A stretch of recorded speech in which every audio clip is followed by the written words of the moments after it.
Our US Open coverage is brought to you by Fungiball. Fungiball is a play to earn fantasy tennis game that seamlessly combines the thrill of professional tennis with the transformative power of blockchain technology. Allowing tennis fans to collect, trade, and compete with digital cards representing professional tennis players. Each card is unique, adding a layer of excitement and interaction for both fans and players.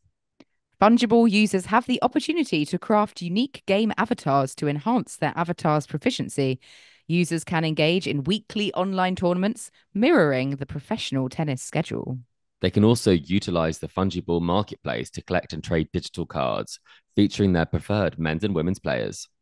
Fungiball already has 250 tennis players and counting that are officially licensed on the platform through their collaboration with the Professional Tennis Players Association, including Alexander Zverev, Jessica Pegula, Felix Auger-Aliassime, and a mystery top five tennis player is joining the platform this US Open, with more players to be announced each week. as the on-court performances and results of real-life players fluctuate throughout the tour season, the skills, ratings, value, and rarity of their corresponding fungible NFTs also shift. So, what are you waiting for? Join the revolution in tennis gaming. Go to www.fungible.io to sign up now. The link is in the description. Cryptocurrencies and NFTs are unregulated in some markets, including the UK. NFT profits may be subject to taxation, such as capital gains tax. The value of investments is variable and can go up as well as down. Additional fees may apply. Hello, ladies and gentlemen. Welcome to Tennis Weekly with Joel, Kim, and Chris. On today's US Open Round 4 catch-up, brought to you by Fungiball. Gauff's defense ends at the hands of Navarro. Draper cruises through to his first Slam quarterfinal.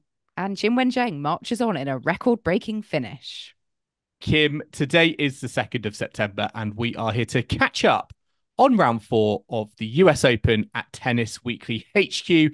Coco Gauff, the defending ladies champion, is out to her compatriot Emma Navarro, who also got the better of her at Wimbledon. Jack Draper is into his maiden quarterfinal at a Grand Slam.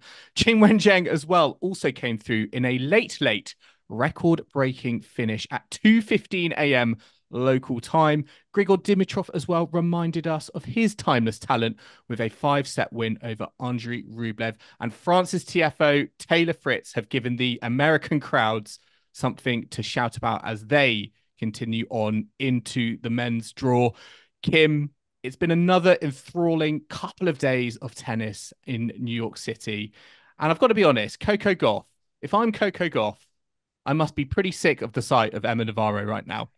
Yeah, two slams on the trot she's lost to Emma Navarro. And I was at the match at Wimbledon. I remember Navarro getting the better of Coco there, and it's happened yet again. But I think this time especially, Coco Gauff will be so unhappy with the way she played. I mean, it Yeah. was largely kind of her own doing, her unraveling, the amount She of was the unforced master of her own errors. downfall, wasn't it? She really was. And, it's going to take a long, hard look at her game and, being able to perform or not perform on a stage like this, defending, the biggest title that you've ever won. 60 unforced errors, 19 double faults. You're not going to be defending your title with a performance like that, are you, Joel? No, absolutely not. And particularly if you look at her serve, 19 double faults, 11 double faults in the third set. It really did feel like it was almost kind of impressive. I think that it was as close as it looked like on paper, given, as I say, some of the tennis that Coco Gauff was producing. And it did really feel like a similar story, particularly around the serve and also the forehand as well. Just kind of breaking down, not having that reliability that you need to to help you win matches. It just wasn't there. There was not a foundation to build upon, and as a result, it always kind of felt like she was playing catch up, particularly in that third set. Yeah, and we spoke last week about how she was going into her first round match, trying not to have that pressure of being defending champion Mm. and viewing it through a different lens. The fact that she had something to defend meant that she won something last year and therefore not to put too much kind of pressure on herself. So I don't really know if this was more of a mental pressure or it's just literally the execution from a technical standpoint. I mean, which do you think, Joel? Do you think it was pressure, or do you just think it's kind Oh, of her shot making just wasn't there, and it wasn't so much, yeah, I you think know, I think I think the pressure is always there, and I think Hmm. pressure almost exacerbates technical issues or technical flaws. I've been reading a lot of literature about Arina Sabalenka and her serve and how, I think she felt like it was a mental thing, but actually brought a biomechanic into her team to kind of fine tune her serve, and actually that has worked wonders for her. She's serving some of the best, some of the best she's ever done in her career. And I think from that point of view, I think she realized, although she may have thought it was mental, actually there was a little bit of a technical aspect as well. And I wonder with Coco Gauff whether, as I say, first of all, there's kind of technical things going on, particularly with the second serve, because the number of 3 points she is giving away, it just feels like it's too much. And you sort of are getting to a point where you were wondering, despite, Coco Gauff and her ranking, you were just wondering or hoping that she could just get the ball into into a quarter of the tennis court. Yeah, I think that third game in the last set, she threw in three double faults Mm. in like the last 4 points of that game. And it's just, that's when it just becomes cringe, from a sort of Yeah. audience perspective. You're like holding your breath. Is it gonna go over or not? I mean, Emma Navarro is a very wily, tricky opponent. Like she's knocking on the door of the top 10 now. Yeah. She's the 13th seed here. So all credit to her because she stayed calm, did what she needed to do, whilst her opponent, just could not perform on that stage. And Navarro will play Paula Badosa to see if she can get through to, her first Grand Slam semi-final. So Navarro, she's really making inroads at the slams and and this year she's really been kind of one of the Mm. breakout stars. So it's fantastic for her and, also for the home fans. It's still an American going through, and we've also had, Pegula going through today. But in terms of Coco Gauff, is she a worse player than this time last year? Like, has she actually regressed, do you think, in the last 12 months? Or I is this just part of the mm. inevitable cycle of one's career? I think there's certainly been let's first of all say she's still very very young, and Yeah. what she's doing on the tour is incredible at her age, and the maturity that she shows on the court. But I think what we've seen over the last 12 months, and particularly in the last few months, that I'd say I don't think we've seen necessarily Coco Gauff kind of improve her game. I think it shows that there are new levels that she needs to discover to, I think, get back to that form she was in, last summer. And she needs to address, I think, she needs to address these issues, whether, that's with her coach, Brad Gilbert, whether that's, you know, creating a different team environment and bringing like I don't know, a bio Sabalenka's biomechanic coach on board. I don't know what it is, but it feels like there are some clear issues here that have been around for a while, but they just have not, for whatever reason, been addressed. Now, I understand that some of these things are very fundamental and are hard to change, perhaps mid-season. These do not feel necessarily like things you could just kind of tinker with, but it certainly feels like Coco Gauff at the moment needs a new approach when it comes to her serve, because it really is, holding her back. And I think that, there are positive success stories with relation to, as I say, Sabalenka, Zverev as well on the men's side, who've had these sorts of issues and have come, storming back to play some of the best tennis in their career. So I don't see why Coco Gauff can't do it. But the worry I have is at the moment, I say this is not necessarily a fresh issue, but we've sort of just seen it just be a recurring problem. And I don't know if there's been a hesitancy from the coaching side with Brad Gilbert to just basically do nothing about it. Yeah, Or what I guess. or sorry, not maybe not do anything about it, but just sort of work within those limitations. Yeah, it's like how much do you change? Like, is it, do Mm, you fundamentally change it from the bottom up? Like maybe that's a longer term overhaul, or you just trying to, yeah, like work within a narrow kind of frame. So it will be interesting if decisions come with regards to Brad Gilbert and his role and his influence in due course. I don't yeah. know, but something maybe, I do quite like the idea of, doing the Sabalenka route, getting a Yeah. biomechanics coach, like you said. I I mean, think that would maybe be a she's clever already move. tried it and we're just Yeah, not we're not aware sure. of it. But, it certainly feels like there are issues fundamental to her game that are just not working at the moment, and she needs kind of a new perspective. And I think the thing with Navarro, as you said, she's broken onto the scene, this year, and the Wimbledon result, I think for a lot of fans and probably for Coco Gauff as well, Navarro was a lot more of an unknown quantity. We didn't really know how good of a tennis player that she is.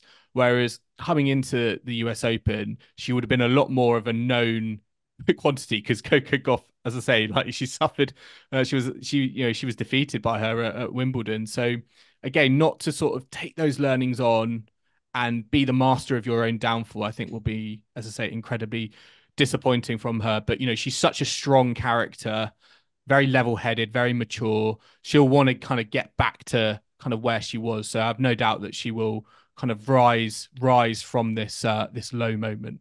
Absolutely. And let's move on, Joel, because one player who has been serving pretty well so far this tournament is Qinwen Zheng, the Olympic champion. She's been serving, really well throughout the tournament. I think averaging more than 10 aces per match. Wow. She's hit more aces than any other woman in the draw. I think double more than anyone else remaining. At least this was as of maybe late Gauff last should be night. Gauff should be getting tips from Qinwen Zheng, not Sabalenka. Absolutely. I mean, Qinwen Zheng did have a very long match in order to hit more aces because she was playing till I think 2:15 a.m. on Sunday morning. It's the record for the latest finish of a women's match at the US Open.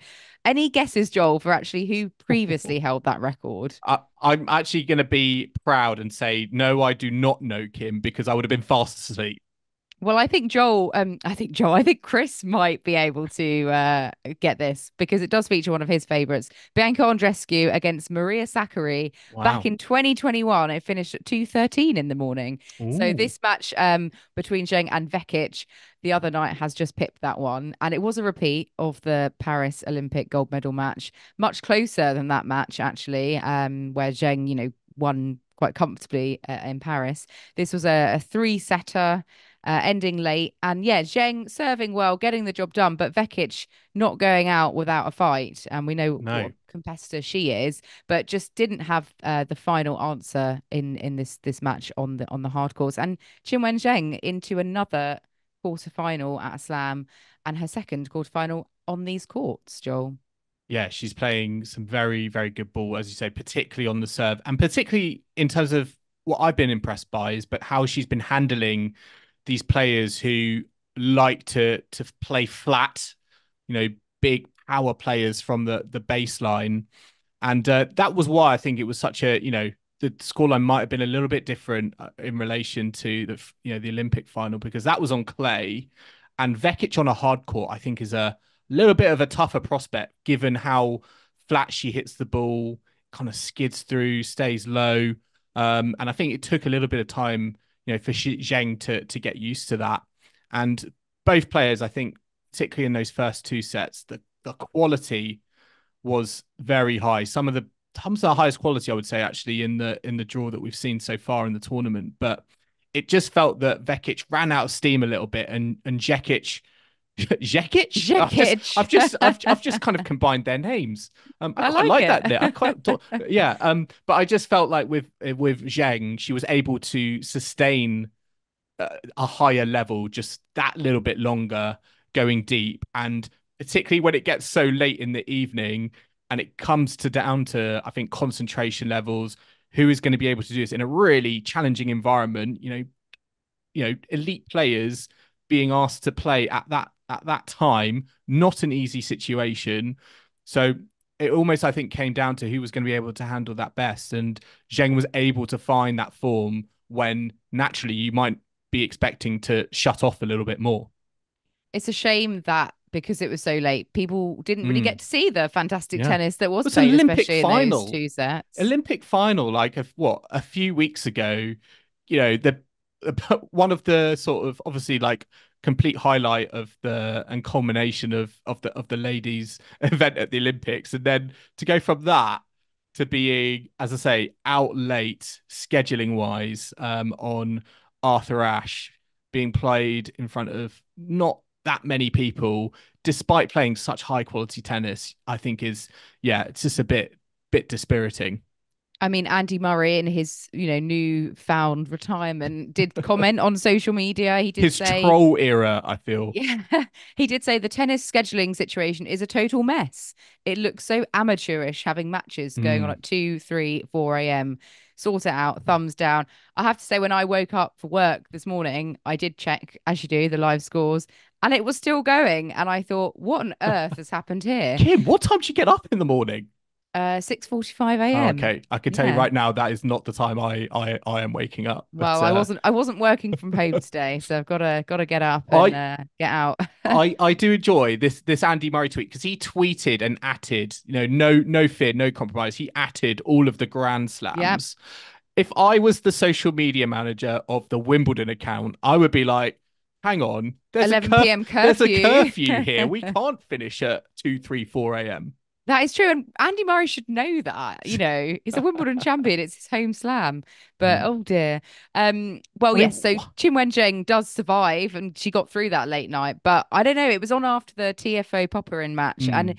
again, we've seen this happen before. The women's match being kind of shunted on to the end of the schedule, and Yeah. should it not be the other way around? I mean, what was the root of this, do you think? Like the fact that we did get into this situation. And I really hate when we see kind of the news stories be like record-breaking finish.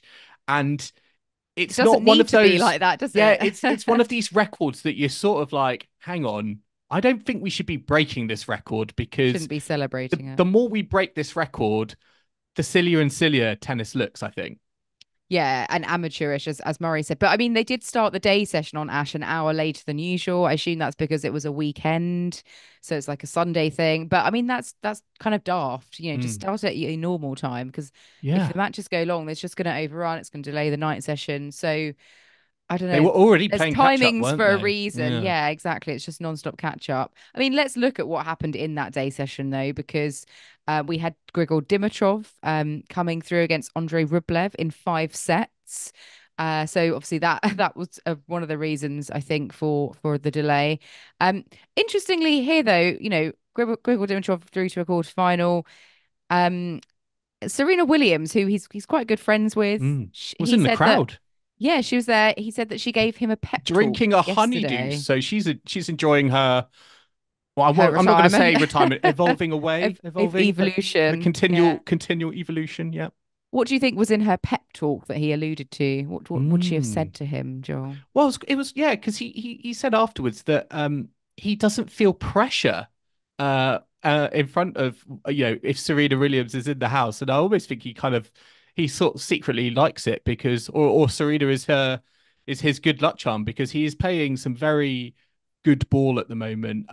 In terms of his pep talk, and sorry, in terms of Serena Williams's pep talk, I would have said something like, "Just make him angry. Try and anger the beast and See if he see gets where that takes defaulted. you." Yeah. Yeah, or um, yeah, just try and not let Rublev get into a rhythm because I do think when he gets into a rhythm, he can be destructive and be a positive force on the tennis court.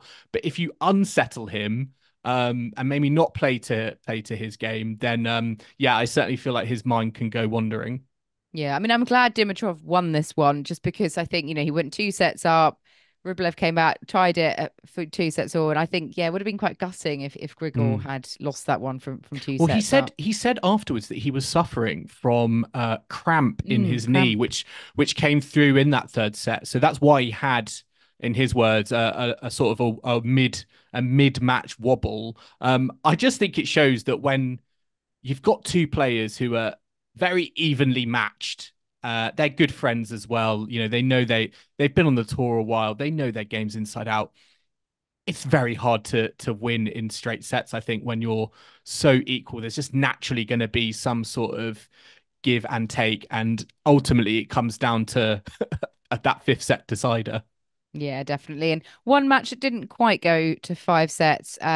but was, entertaining nevertheless for a bit, was Frances Tiafoe against Alexei Popyrin. Tiafoe coming through in 4 sets. And so, yeah, curtailing the run of Alexei Popyrin after that, exciting upset over Novak Djokovic in the third round. I was expecting Popyrin, I think, to lose this one just because it's so hard to back up a big win, as we know. And Tiafoe, yeah, kind of rising to the occasion, getting into the quarterfinals for, I think, the third year in a row here. So he loves playing on these courts at home in front of the big crowd. And he will play Dimitrov, yeah, in the quarterfinals tomorrow. What do you That's make going of to be Tiafoe and his run through? Yeah, firstly on that Tiafoe Dimitrov matchup, that's going to be fascinating because they're two crowd pleasers, and I don't think there's going to be many times where Grigor Dimitrov steps on the court and he's almost let's say, the villain or the underdog. But going into that matchup, you probably say he is, because the home crowd are going to be rooting for Tiafoe. But yeah, there's something about the crowd, entertainment, New York City, that brings the best tennis out of Tiafoe. And watching that match against Popyrin, it just got me thinking about his level, and players who at any given tournament, it is a kind of it just brings out their ability, or they max out at their tournament. They become super effective at that event, and I feel like that's Frances Tiafoe in the US Open. Yeah, he really does elevate his game to the occasion. And he will be joined in the quarterfinals by a fellow American, Taylor Fritz, who did come through in 4 sets over Casper Ruud out on Louis Armstrong. I mean, Casper Ruud was a set, and I think, a breakup. I'm not sure if it was a breakup in the second set, but he was definitely a set up. He was playing super well. I was quite surprised, actually. I thought Casper Ruud would get the better of Taylor Fritz, but Fritz turned it around. Fair play. He got that revenge over Ruud because Ruud beat him at Roland Garros earlier in the season, of course. And yeah, Fritz, I think, really helped along by the crowd to kind of come through. Because at one point I was thinking, oh, maybe, Casper Ruud, yeah, he could get to the final, maybe. He's been a finalist here before. He seems to be in, good shape so far. But yeah, Fritz putting that to bed. I mean, who do you think is playing the better tennis of the Americans left in the draw? Or of the quarterfinalists so far? We don't know yet about Tommy Paul, who's against Yannick Sinner later, but Taylor Fritz and Frances Tiafoe. I've just said that I think the tennis Tiafoe plays in New York is like his best tennis. Do you think it's higher than the tennis that Fritz plays? Because I feel like he plays more consistently at the kind of the top level, whereas Tiafoe, as we've seen this season, he can be a bit more inconsistent. How would you compare the levels that they've been playing over in Flushing Meadows? Yeah, I kind of concur with you, Joel, in the sense that I do think Fritz is the more reliable, consistent player. But on both their days, just they're playing lights out peak tennis. Maybe Tiafoe just edges it. So it will be interesting to see how well they're both performing, and over 5 sets, can one of them maintain that level? I'm really not sure who to pick for this one. I do think they're kind of going in quite level based on what we've seen so far. I guess if I had to pick, I think it's going to go 5. I think this could be a late night. What, Fritz and Zverev? Oh, sorry, because Fritz isn't playing Tiafoe, yeah, I was gonna say, oh, apologies. Yes. I'm already ahead of myself. I just yes. wanted them to play each other. No, sorry. Tiafoe is playing Dimitrov. Fritz will be playing Zverev. But they would meet in the last 4. Yep. Semi-finals, yep. I think Zverev's going to get the better of Fritz. I mean, let's talk about Zverev, because he did beat the other American that was in the 4th round, Brandon Nakashima, quite comfortably after dropping the first set. Zverev, as the 4th seed, has been kind of making his way through, dropping a few sets, but quite comfortable. And yeah, to be expected. He's been quite reliable, hasn't he? I guess at some of the slams this year, he's gone deep at Roland Garros, Australian Open. And I do expect him to probably get the better of Fritz.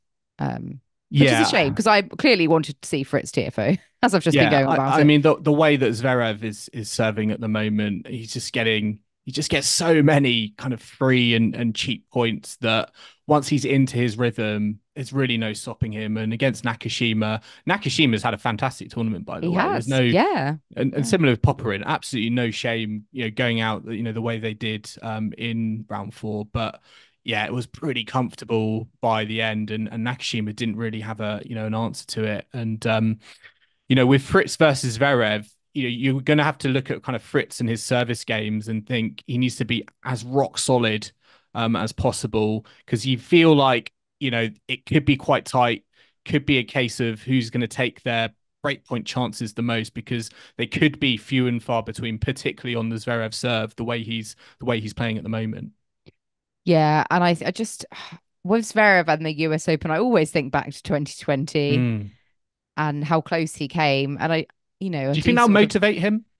I think it would be fitting if he did end up winning the title, many years on. However, I do think as he gets closer with each round to that moment, if it's an edgy match, then it still going to be there in his mind? We saw earlier on in the year him being two sets up and kind of, losing to, I think, Medvedev, wasn't it? In that semi-final in Australia. I agree with you. I think the problem, the thing with Zverev that we all know is he goes to jelly, it seems like, at times in the big matches.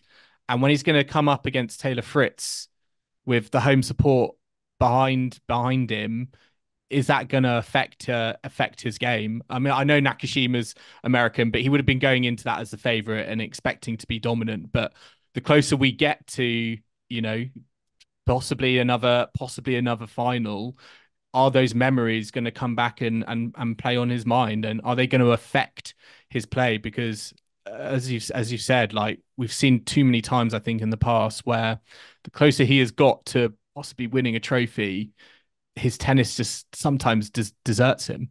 Yeah, can be quite hot and cold in that respect. And I think, the ghosts of the past may come back to haunt him, but let's see. I do think he'll have the edge over Fritz, though. But let's take a quick break now. We'll be back in the second half to look back on all the action so far from today, day 8 at Flushing Meadows. So do not go anywhere. Welcome back to the Tennis Weekly podcast and our US Open round 4 catch up, brought to you by Fungiball. Actually, Joel, before we move on to day 8, there is one talking point that we missed from the last round.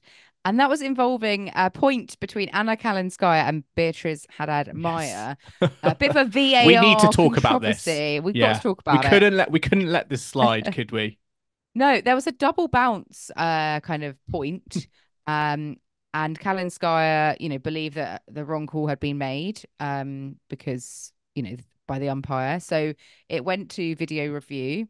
However, the umpire still stood by the original decision, even though it's clear on the video review that the point should have been awarded to Kalinskaya and not Haddad Maia. So what happened here, Joel? Like, how was this so obviously missed by the umpire?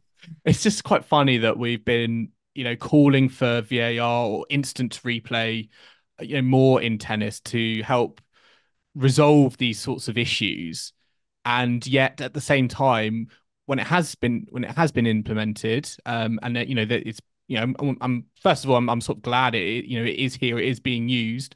But I think we've got to remember, regardless of having it implemented, we've got to make sure that we get to the right decisions. And it almost was like that sort of old adage of all the gear, no idea.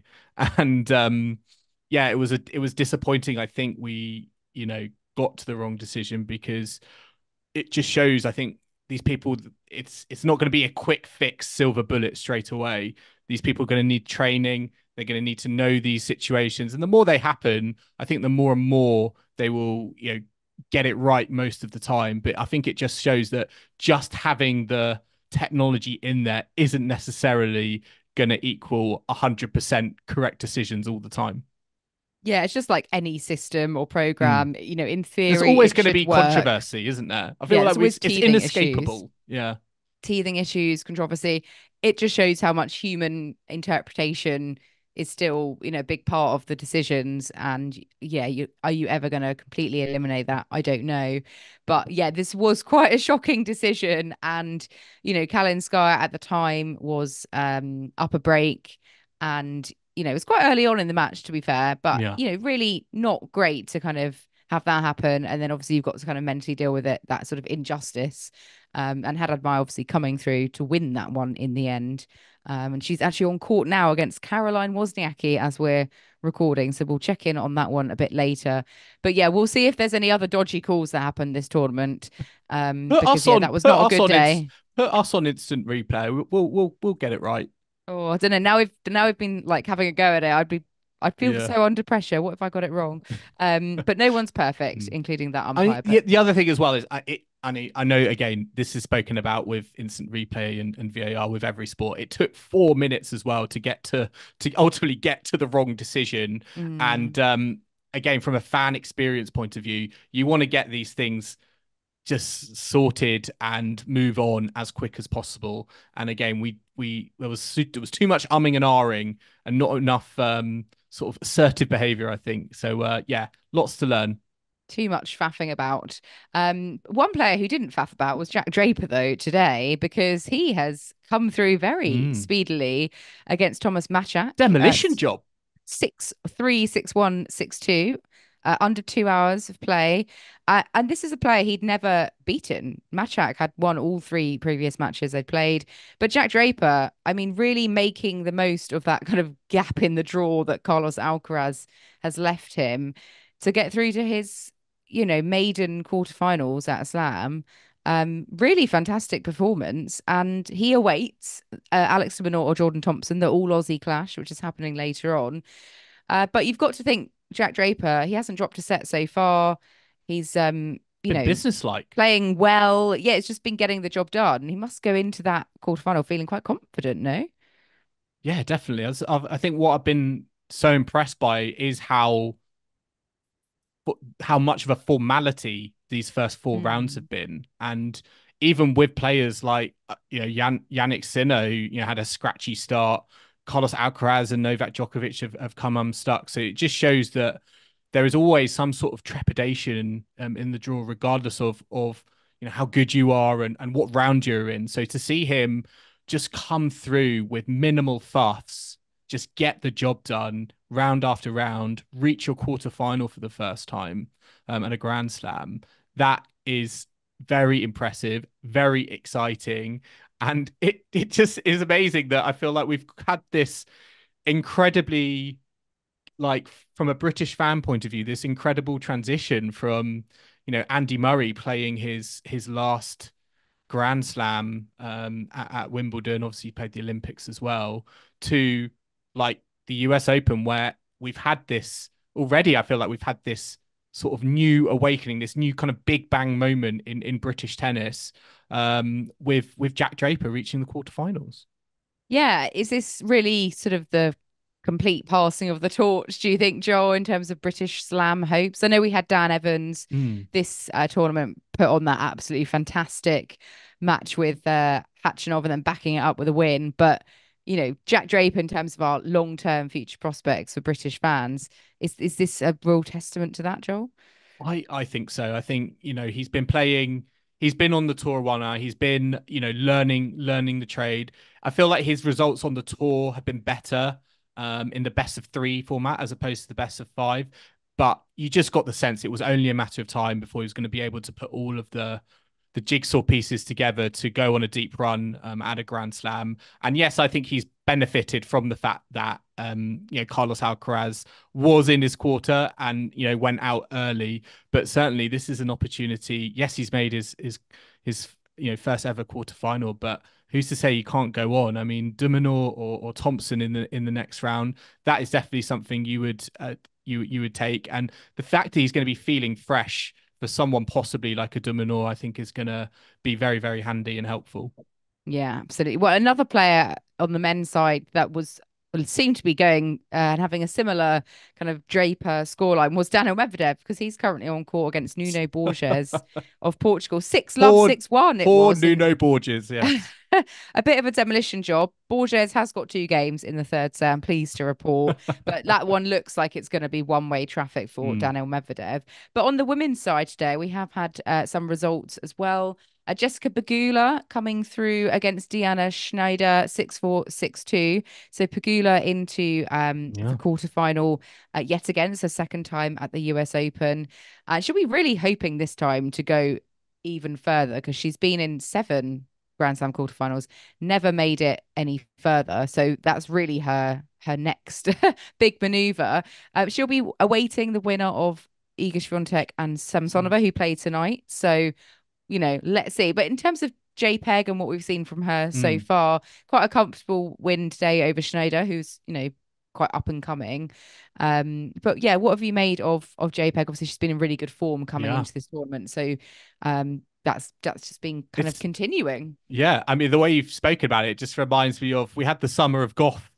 It felt like last year, and we got the summer of Pegula, it seems, well, so far anyway, this year. And she's playing some great tennis.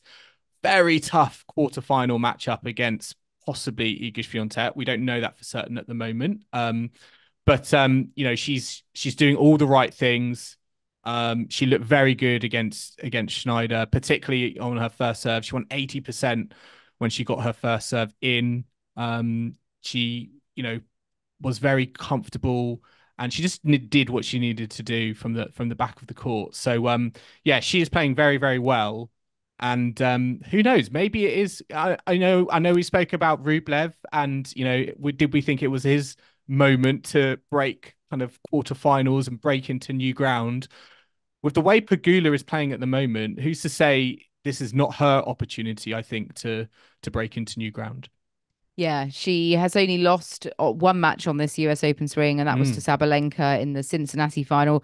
Sabalenka in the other side of the draw, still going strong as well. She plays Qinwen Zheng in the next round, which is a repeat of the AO final from this year. But yeah, JPEG, she's got the job done. I didn't actually predict her to get to the quarters. She's in our collector set, and I failed on this one, so apologies. But another player, actually, Joel, who's in our collector set, Jasmine Paolini, she's gone out to Karolina Muchova today. Again, a straight sets result 6-3, 6-3. This was quite a quick match, to be honest. It was sort of over and done with quite quickly, just over an hour. Underestimate Muchova, Kim. I know Muchova, I mean, semi-finalist here last year. She's kind of, continuing that good form on these courts, getting, a very efficient win over Paolini, who, as we know, has had some fantastic results at the majors this year, and just generally, all season's been, a match leading win on the tour. But Muchova, obviously she's been out for such a long time with injury. I think 10 months. This is only her 6th tournament back. So really fantastic for her to come through into the quarters. Do you think she could, equal her semi-final from last year, or perhaps go further this time, Joel?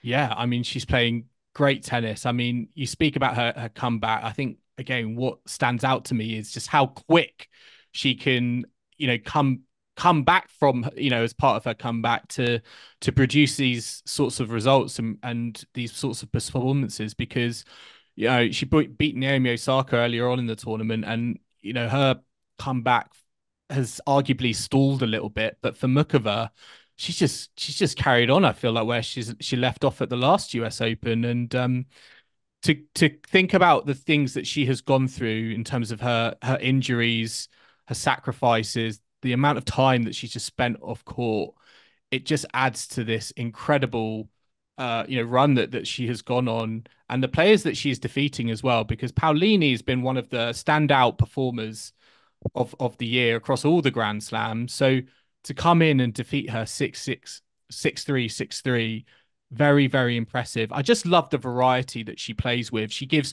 her opponents, I think, a lot to think about. There's not a clear kind of chink in the armor either. And that's why I think she's a real threat to particularly the potentially the top seeds further down the line, like as I say, a Sabalenka or a Swiatek. I just think that, she has the game that is quite multifaceted, quite multidimensional, that she can make you play in different ways. And if one way is not working, she can change it up And that's why I think she's so dangerous. She will face Beatrice Haddad Maia, sorry, or Mm. Caroline Wozniacki next. Haddad Maia's just taken that first set over Wozniacki 6-2. I think Muchova, for me, I think she's going to get the better of either of those players. I do think she's going to make that semi-final again. And like you said, I think she's kind of playing with that kind of resurgence and the Mm. confidence that you get when you come back and you kind of had those couple of tournaments to get back into the swing of things, and here you are and you're back on these courts, and I just find it amazing how little I feel people talk about or appreciate Karolina Mm. Muchova, because I and Kim, I'm going to warn you now. I'm going to talk about the big three No, in about swear jar, 10, Joel. 15 seconds. But I genuinely believe if Karolina Muchova was fit and firing and was injury free and was able to put a long stretch of tennis together, I certainly think we would be talking about her in up there in that category, along with Swiatek, Sabalenka, Rybakina, because of as I say, the level and the variety that she brings to the court. I just think she's just out of our minds so much because she's been injured, she's been off the shelf, and it's almost like I say, out of sight, out of mind. Yeah, she's had a few injuries where she's been out for quite a long chunk of time. And she said the last one, that kind of happened Mm. quite soon after she got to the semi-finals here last year. She said it was the worst and most serious injury of her career. But because she's not kind of consistently there playing week in, week out, because she's been out with injury for so many chunks of time, yeah, you kind of just overlook her, I think. But that's much to everyone's, Everyone overlooks it. I think it helps her shame, though, really. because there's no expectation, no pressure. And yeah, as you say, you almost forget she was a semi-finalist here. She was I'd semi-finalist here forgotten last that year. completely. Yeah. I And I just think hadn't skipped, hadn't retained that in my mm, memory. and I think also, that matchup against Osaka, if she had lost that, I think she would have been outside the top 150. So it shows just like as I say, like what the sort of the jeopardy, I guess, that is involved when Mm. you are injured for such a long time and you do have to work your way up. But I do think Muchova is top 10, top five players. Just injuries have just held her back for too long, I think. Yeah, absolutely. I completely concur with you there, Joe. I'm sure many of our listeners would as well. I mean, let's look at what we have coming up in the night session. Sorry. What have Today, we what wait. I know, I can't speak anymore. We've got Swiatek Samsonova later tonight, Mm. and then we've got Yannick Sinner and Tommy Paul. So home favourite Tommy Paul. I've got Tommy Paul beating Sinner, Yes, you I think in have. my kind of collector I'm set not sure about that. predictions. I'm not sure about that. No, I was thinking that might happen when Sinner was a set and a breakdown to Mackenzie McDonald about a week ago, Yes. but since then it's been quite smooth sailing. Yeah, I don't envisage as many problems for Yannick Sinner. I don't envisage any problems also for Iga Swiatek against Samsonova. I think I was looking at some of their matchups on hard courts. Yeah, it might be closer on other surfaces, but yeah, on hard courts, I think Swiatek is the clear favorite there. Sinner Paul might be a little bit closer, but I still will back Yannick Sinner top seed. And tomorrow we do have our first lot of quarterfinals on Arthur Ashe in the day. We've got Paula Badosa and Emma Navarro, followed by Taylor Fritz and Sacha Zverev. Then in the evening, we've got Zheng, Sabalenka, and Dimitrov Tiafoe. Oh, do we want to predict Ooh, winners from predictions. those, Okay. Joel? Okay. Prediction time. Predictions and sets. Let's go. Oh gosh. Okay. Badosa in 3 and Zverev in 5 for the Ooh, daytime. I'm going Navarro in 2, Zverev in 4. Okay. And for me in the evening, I'm going Sabalenka in 3 and Ooh, Tiafoe in 4. okay. Oh, Zheng Sabalenka is a tough one. Um, Repeat of the Australian Open final. yes. I'm still gonna go Sabalenka. Sabalenka in 3 and Tiafoe. It's got to be Tiafoe. Tiafoe in 4. Well. Let's see what happens. One final thing from today, though, Joel. We do have to update on collector set. Mm. We mentioned it briefly earlier because Pegula and Paolini are very much involved. So is Tiafoe. So is Yannick Sinner. So still many players involved. We do have an update. We do have a current leader of the pack, and that is Nebby, who's currently on 3 correct guesses. Well done, But Nebby. there is still Sinner to come, and everyone's still got Sinner in at the moment. So it's all to play for still. Well done, Nebby, and thank you to everyone who is participating. Hope you're keeping track of all the players and what they're up to. I have to say, he's not on the podcast, but Chris hasn't got a single one right from our lot. Yeah. Is he an early candidate, do you think, for the Slam Spoon of Shame? I think between you and me, Joel, he will be getting the Slam Spoon of Shame from Tennis Weekly. It's not looking good for Chris at the moment, but yeah, we shall see. But yeah, very good from Nebby, our midway leader on 3 picks. We will have to see how the rest of collector set unfolds. I feel like a lot is resting on the Yannick Sinner result. So yes, we shall see. We shall see. But listeners, we're going to end our round 4 catch up of the US Open there. I hope you've enjoyed our latest episode of the Tennis Weekly podcast. Remember to subscribe to us to stay up to date on all the action to come as we head into the business end in Flushing Meadows. We're on Apple Podcasts, Spotify, YouTube, and all major podcasting platforms out there. And if you like what you're hearing, then make sure to leave us a rating and review on Apple Podcasts or Spotify. Plus, like and subscribe to us on YouTube and hit that notification bell. And you can also follow us on social media or email the show. We are on Facebook, Instagram, TikTok, and X. Our handle is at Tennis Weekly Pod on all of those platforms. You can also purchase exclusive Tennis Weekly merchandise at etsy.com/shop/Tennis Weekly podcast.